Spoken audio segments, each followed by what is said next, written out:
Food security in India ఈరోజు చదువుతున్నాం. ఈరోజు చాప్టర్ ఫుడ్ సెక్యూరిటీ అంటే ఆహార భద్రత.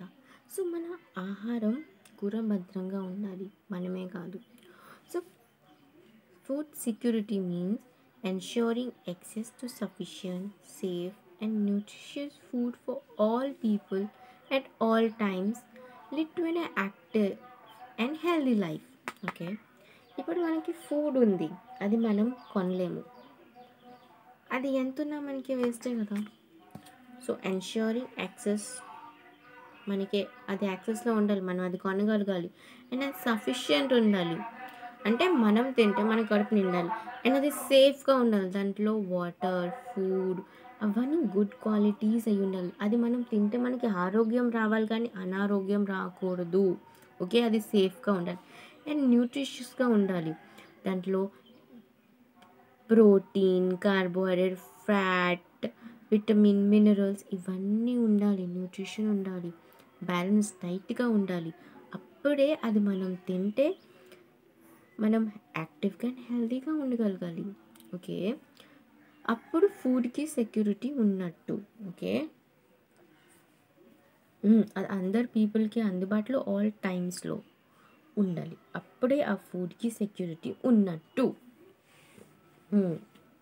So food security has a three dimension ఉంది. సో అది ఏంటంటే అవైలబిలిటీ, అంటే ఆ ఫుడ్ మనకి ఫస్ట్ అవైలబుల్గా ఉండాలి. అది ఫస్ట్ అవైలబుల్ మీన్స్ అది ప్రొడక్షన్ అవ్వాలి. ప్రొడక్షన్ సింపుల్ మీనింగ్ క్రియేట్ చేసి ఉండాలి, అంటే పంట పండించి ఉండాలి. అండ్ అది డిమాండ్, అది సప్లై సరిగ్గా అవ్వాలి. అంటే ఇప్పుడు ఫుడ్ ప్రొడ్యూస్ చేస్తే కదా మనం మార్కెట్లో పెడతాము ఆ ఫుడ్ని. ఓకేనా, ఫస్ట్ ఆ ఫుడ్ ప్రొడక్షన్ అవ్వాలి, సప్లై చేయడానికి పెట్టాలి.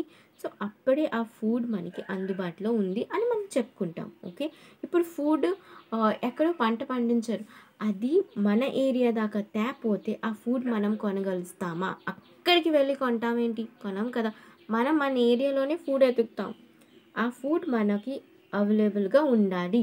ఓకే, అది ఫస్ట్ పాయింట్. ఇప్పుడు యాక్సెసిబిలిటీ, అంటే ఇప్పుడు ఒక పేపర్లో ఒక ఫుడ్ పిక్చర్ ఉంది, ఆ పిక్చర్ని మనం టచ్ చేయగలుగుతామా? అంటే ఫిజికల్గా టచ్ అయితే అంటే ఫుడ్ ఉంది అండ్ రియల్లో ఫుడ్ ఉంది, ఏది మనకి అందుబాటులో ఉన్నట్టు? ఫిజికల్గా ఫుడ్ ఉంది మనకి అందుబాటులో ఉన్నట్టు. ఎందుకంటే పేపర్లో కూడా ఫుడ్ పిక్చర్ ఉంది అండ్ ఒక ఫిజికల్గా ఫుడ్ ఉంది. సో ఏది మనం ఫిజికల్గా టచ్ చేయగలిగాం, ఫీల్ అవ్వాల్సిన అది ఫుడ్ అనేసి, అది ఫుడ్ ప్లేటే కదా. సో దీని అర్థం ఏంటంటే ఆ ఫుడ్ మనకి ఫిజికల్గా ఫీల్ అవ్వాలి, అది మనకి అందుబాటులో ఉండాలి. ఓకేనా, పేపర్ కటింగ్లో ఫుడ్ ఉంటే అది మనకి ఆ ఫుడ్ యూజ్ అవ్వదు, మనం తినలేము అండ్ మనకి న్యూట్రిషన్ రాదు. అండ్ ఎకనామికల్గా ఆ ఫుడ్ మనం అంటే ఆ ఫుడ్ మన దగ్గర మనీ ఉండాలి and we can buy that food, మనం ఆ ఫుడ్ కొనగలగాలి. ఓకేనా, అండ్ నెక్స్ట్ పాయింట్ ఏంటంటే అఫోర్డబిలిటీ, అంటే అది చాలా ఎక్కువ ప్రైస్గా ఉండకూడదు. ఓకే, మన పర్చేసింగ్ కెపాసిటీని బట్టి ఆ ప్రైస్ ఉండాలి. అంటే పర్చేసింగ్ కెపాసిటీ అంటే మన ఇన్కమ్తో మనం ఆ ఫుడ్ని ఎఫోర్డ్ చేయాలి. అంటే సపోజ్ ఒక ఫుడ్ ఉంది 5,000 దాని కాస్ట్ సపోజ్, అండ్ మన శాలరీ 1,000. ఓకే, మనం ఆ ఫుడ్ని కొనగలుస్తామా? No, we can't buy that food. So అది మన అఫోర్డబుల్గా ఉండాలి, మనం అది కొనగలగాలి మన ఇన్కమ్తో, అప్పుడు ఫుడ్ సెక్యూరిటీ అయినట్టు. Okay, need for a food security, మనకి ఫుడ్కి సెక్యూరిటీ ఎందుకు కావాలి? సో ఎందుకంటే prevent hunger and malnutrition. So నీ దగ్గర ఫుడ్ ఉందంటే అందరి దగ్గర ఫుడ్ లేదు. ఓకేనా, ఈ లోకంలో అందరికన్నా ఎక్కువ మంది చనిపోయేది హంగర్స్ వల్ల.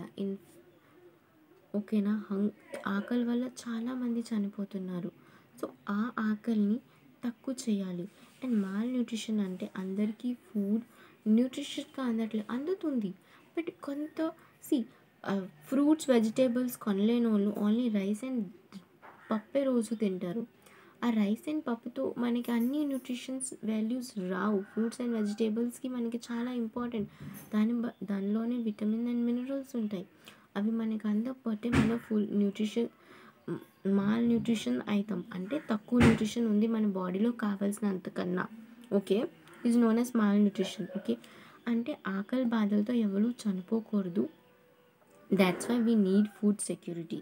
అండ్ ఎవరికి తక్కువ న్యూట్రిషన్ అనుకో, వాళ్ళ బాడీలో అన్ని న్యూట్రిషన్ పోషక విలువలు సరిగ్గా ఉండాలి. ఓకేనా? Essential for economic development and social stability.